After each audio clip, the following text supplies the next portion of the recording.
Eurovision fam? It's Alesia Michelle. Today is really serious. We gotta get down to business. I think I have a top 10 for now for Eurovision 2023.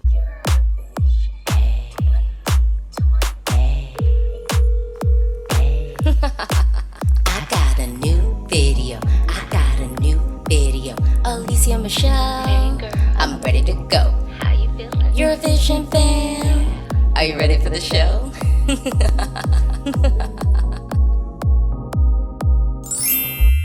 Hey, if you've never been in my channel before, welcome. If you love the Eurovision Song Contest, I think you're gonna love my channel, so please take this opportunity to like this video and to subscribe. Now, disclaimer. I had to do a disclaimer last time because, you know, I had to set the stage. And honestly, at this point, I might have to do another disclaimer. So, disclaimer. This is my top 10. These are the songs that I am loving this year at Eurovision 2023. This is not a prediction. This is not me saying that these songs are going to come top 10 at Eurovision. I would also say that this is probably not my finalized top 10 for Eurovision 2023 because some of these songs I've only had for a matter of days. So guess what? I'm a woman and I'm allowed to change my mind, to quote the great Wendy Williams. So let me just get this out of the way. I am sort of struggling a little bit this year. I feel like because so many songs came out so late, honestly, and I would say some good songs came out late, I feel like I haven't had a lot of time with them. And I feel like I'm actually being really affected by the fact that some of these songs I've had for a really long time because I actually followed the national selections this year.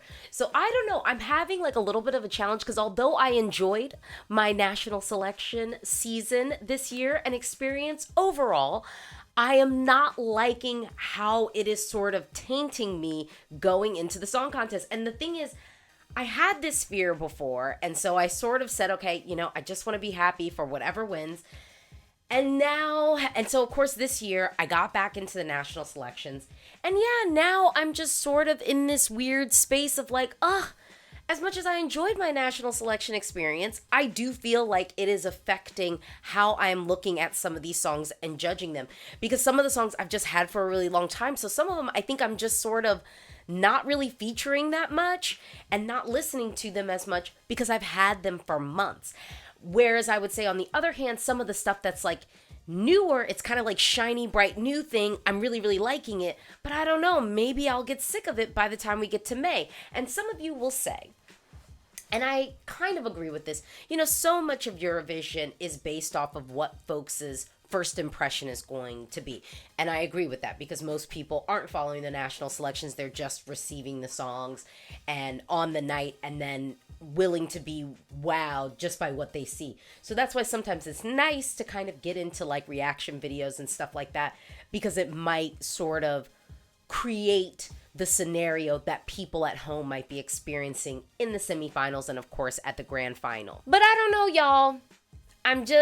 It's clouding me a little bit. I feel a little bit murky and clouded this year. But with all of that said, I think I got a top 10. Are you ready for it? Well, here's my top 10 for Eurovision 2023 for now. Don't get what you say, or how you feel.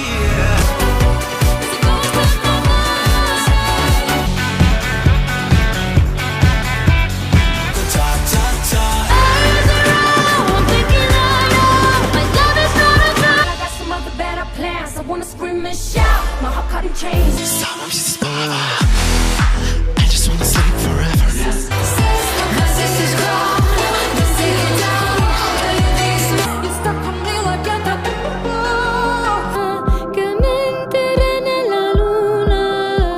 So if you watched my previous video, then you might be like, okay, some things moved around and some things stayed in the same spot. You'd also see that some songs have indeed grown on me and moved up a little bit more in my ranking. So I will just kick off number 10, Ukraine.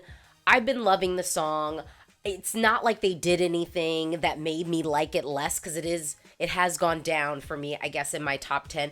But ultimately, I just think that this is a strong year and we had some other songs sort of make an appearance. And I think I realized that Ukraine might not stay like in my top 5 for really long just because we knew that we were going to get some other songs from some other countries. Honestly, I'm still loving Ukraine's song. I love the fact that it has like this really sort of authentic R&B feel to it, mixed with the electronic music. I love the music video. I love the styling in it.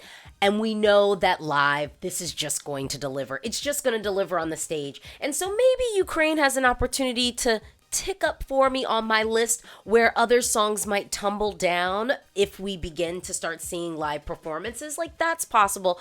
But I definitely can't not have Ukraine in my top 10 because the song, I never skip it.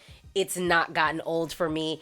You know, the revisiting that Tvorchi did, I think really did actually elevate the song a little bit for me without taking away some of the really good elements that the song already had. Austria's number 9, and honestly, I could see this one creeping up for me. I could see myself liking the song more because ultimately I haven't had that much time with it. It's only been about a week. I don't even think it's been a whole 2 weeks, but the song is infectious. I love the fact that the song has a little bit of depth to it.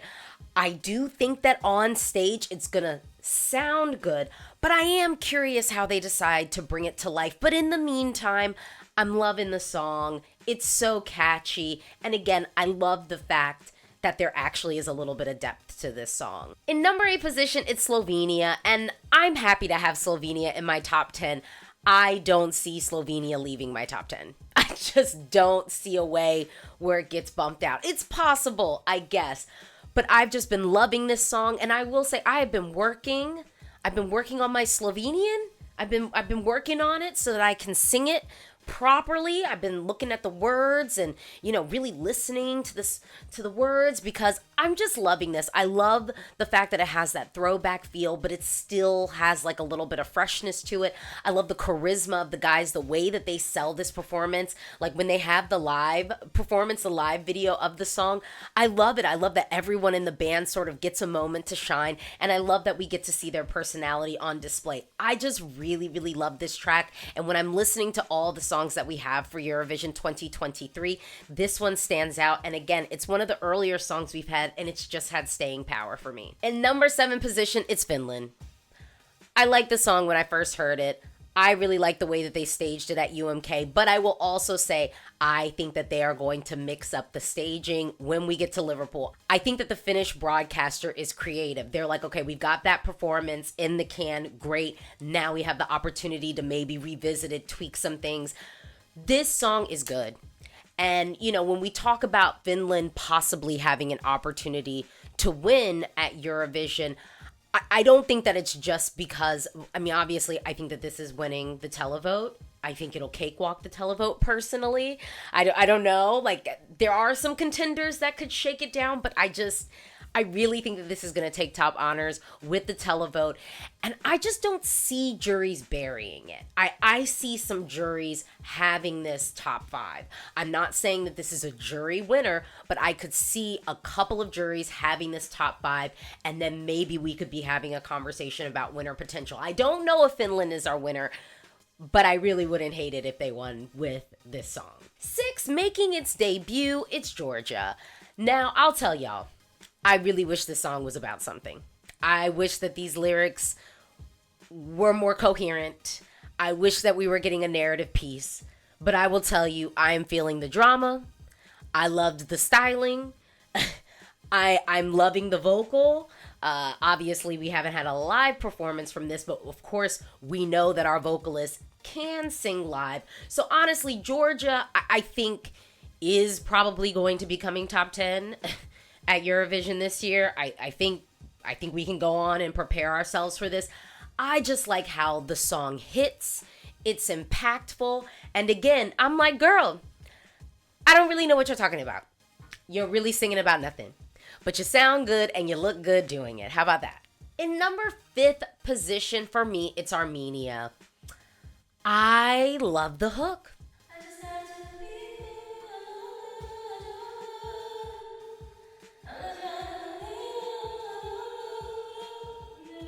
I like the fact that it's a little bit risky with sort of the rap spoken word portion of the song. I love the styling. This is actually kind of risky. I do think that Georgia is probably going to do better than Armenia at Eurovision, but for me personally, I think I'm preferring Armenia's song in contrast to Georgia's. At least with Armenia's, there's a narrative. She's talking about a future lover. There's a narrative there. And it might not be a very deep narrative, but I love the lilt in Brunette's voice and the phrasing. I love the structure of the song. I do wish that maybe that hit in the song came a little bit sooner, but ultimately I kind of like the way that they're playing with the structure of the song. It's not this very typical structure, and I sense that. And again, I think it is a little bit risky that they're sending this, and they're sending it in sort of this way. And, you know, Armenia could have easily done something really ethnic and they would have stood out. But I think they are taking a little bit of a risk this year. And honestly, I really, really like the song. The song has just really stuck with me. It hasn't left my brain. I woke up singing it this morning. Next up is Serbia. I don't know what else I can say about this song that hasn't already been said. I will say, I think Serbia could have been higher in my list. Because I will say, I think the live performance at the national selection, it wasn't perfect. It wasn't perfect. But I could see this song becoming a winner of mine, to be honest, if when they get to Liverpool, they sort of elevate that staging that they did in the national selection. I think the elements are there. I think it has a ton of good ideas. I think now we're just in that space where it's like, okay, we just got to elevate. We just got to bring it to life. I wish that maybe there was a little bit more of a vocal moment in the song, but that's not what this song is about. So I wouldn't want to just put a vocal moment in there because it doesn't really fit. Maybe it would be higher on my list if there was a vocal moment, but ultimately, I love the fact that it's different. I love the industrial quality, of it. I do think that this song actually does have depth. It is actually talking about something. And there is something really ambitious about how they want to bring this to life on stage. And I'm just really anticipating great things from Serbia. Even if they don't win this year, I'm anticipating good things. I think that Serbia is just on the right track. And again, they picked a good song. This was the song to send to Eurovision this year. And Luke Black is going to have the opportunity really to stand out. Number 3, Czechia. This song has just grown on me. And I really think live, it's going to be something. I don't know why. I just feel like it's going to be something. And I know a lot of people have been talking about when it was live at the national selection. Yeah, but that was a teeny tiny studio. There was no audience. They didn't have all the tech options that they're going to have in Liverpool. And I think Czechia wants to show up and show out and do well. I think a lot of people in the fandom are sort of having a little bit of short-term memory. They're just not thinking about the stuff that was early. But if we remember when we first heard this song, it was giving winner potential. And I think we can't forget that. And I definitely think that Czech Republic should be, and Czechia should be in the conversation when we talk about winner potential this year at Eurovision. I'm really curious to see this live on the stage. I have high hopes, but I really think that they're going to rise to the occasion. So next up, I'll just talk about the top 2. I still have Spain in my number 1 slot. The reason why Spain is in my number 1 slot is because that performance was perfection. I'm not going to lie, I'm a little bit nervous because I heard word on the street is they might be remixing the song a little bit, maybe adding some elements for the stage.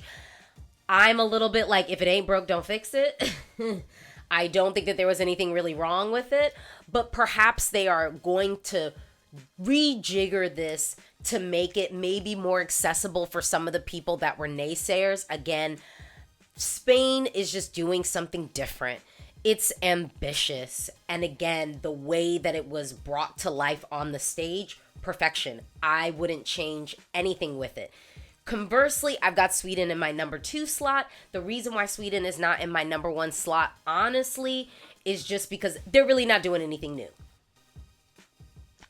Spain, to me, is giving me something a little bit new. I'm getting something a little bit fresh. I'm getting something a little bit riskier. And for me, I just weigh that. Also, I have to say, I've had Blanca Paloma's song longer, and I haven't gotten sick of it yet. Sweden song, of course, I'm loving, but I just got it. You know what I mean? Like, it hasn't been like around for that long. Will I get sick of Sweden song? Probably not. It's not gonna happen. I'm still loving Paperlight, okay? I'm still singing Statements. I am still listening to the whole Heal album, okay? I have the CD. So no, I won't be getting sick of it, but I am thinking in regards to like a competition and just purely what I come to Eurovision for, Spain is giving me a little bit more of that than what Sweden is offering this year. But again, I mean, pick your poison. Spain, Sweden, I think it's got something for everybody that's coming to Eurovision. Well, that was my top 10. What do you think? Talk to me in the comments below. Go on, beat me up. Tell me how crazy I am. But guess what? It's just my top 10. This is just what I'm feeling for now. I'm not even going to say that I'm locking this in as my top 10. Trust. Once we get to April, I will give you the official top 10. Okay? Come April, I will give you my official, locked in top 10. But yeah, that was my top 10. What do you think? Talk to me in the comments below. Do you agree with some of the comments that I had? Talk to me in the comments below. Do you disagree? That's okay too. Talk to me in the comments below. This is a conversation. And you know what? I am so excited for Eurovision 2023. Don't forget to like this video and don't forget to subscribe. I have so much content coming for you. No, really. I have so much content coming for you. Ladies' Choice live streams. We're going to be doing our Twitter polls, those videos, breaking down some of our entries this year. And of course, we're going to have some live stream state of plays. And of course, more interviews with some of your favorite Eurovision 2023 artists. So keep it locked here.